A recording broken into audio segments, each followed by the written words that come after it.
दोस्तों, मैं फिर से आ चुका हूँ आपने और ये पॉलिटिक्स की वीडियो के साथ। आज हम लोग इस वीडियो के अंदर आरएसएस के बारे में बात करने वाले हैं। ये वही आरएसएस है जिसने हमें गोवा को आज़ादी दिलाने में मदद किया था। ये वही आरएसएस है जिसके लगभग 500 से भी ज़्यादा स्वयंसेवक गोवा के अंदर पोर्तुगीज के जेल में बंद था। ये वही आरएसएस है जिन्होंने हमारे हर एक युद्ध के अंदर खुद को बलिदान दिया है। हम लोग माने या ना माने, हम लोग चाहे इसे जितना भी नाकारने की कोशिश क्यों ना कर ले, हम लोग ऐसा नहीं कह सकते हैं आरएसएस ने हमारे देश के लिए कुछ भी नहीं किया है। बाकी सारे मुस्लिम लीग के ऐसा बिल्कुल भी नहीं। जूस लीग ने हमारे देश को दो हिस्सों में बांटा था। ये वही आरएसएस हैं जो हमारे देश को अखंड रखने के लिए अपने स्वयंसेवक की बहुत बार बलि दे चुका है।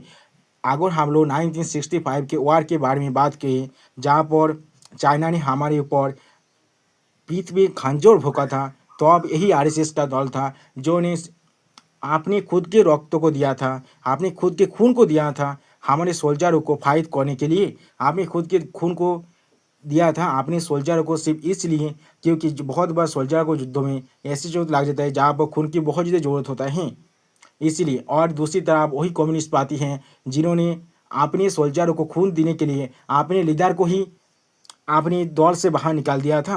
तो भी आप लोग समझ सकते हैं कि वो पार्टी किस देश के लिए वफादार हैं। हमारे देश के लिए तो बिल्कुल भी नहीं है।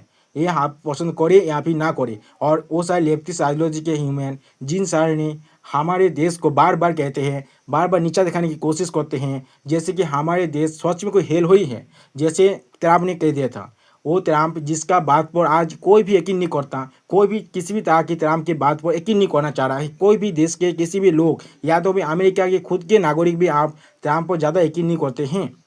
लेकिन हमारे विपक्ष के जो नेता प्रतिपक्ष हैं वो यहाँ पर खुद यानी हमारे राहुल गांधी वो ट्रम्प की हर एक बात को ऐसे बता रहे जैसे कि वो बिल्कुल सही कह रहे। और देश के जितने भी विपक्ष में रहने वाले पार्टी हैं वो अभी आरएसएस का इस तरह से प्रतिरोध कर रहा है, इस तरह से प्रतिरोध कर रहे जैसे कि आरएसएस ने उनके ग्राउंड को उनसे छीन लिया है। जैसे कि आरएसएस वो नया पॉलिटिकल पार्टी बन चुका है, जैसे कि आरएसएस वो पार्टी बन चुका है जिसने हर एक पार्टी के पावर को अपने अंदर खींच लिया है। जैसे कि आरएसएस वो बन चुका है जिसके सामने बाकी सारे दल आज कुछ भी नहीं कर सकता है।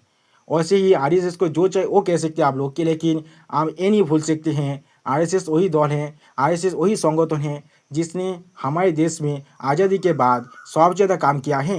ये वही दल है जिसे नेहरू भी खुद जाकर अपने सर को नामाने की जितना सम्मान दिया था। अगर हम लोग पसंद करें या फिर ना करें, आरएसएस वही दल है जिसने हमारे देश को अखंड रखने में आज तो मदद कर रहा है।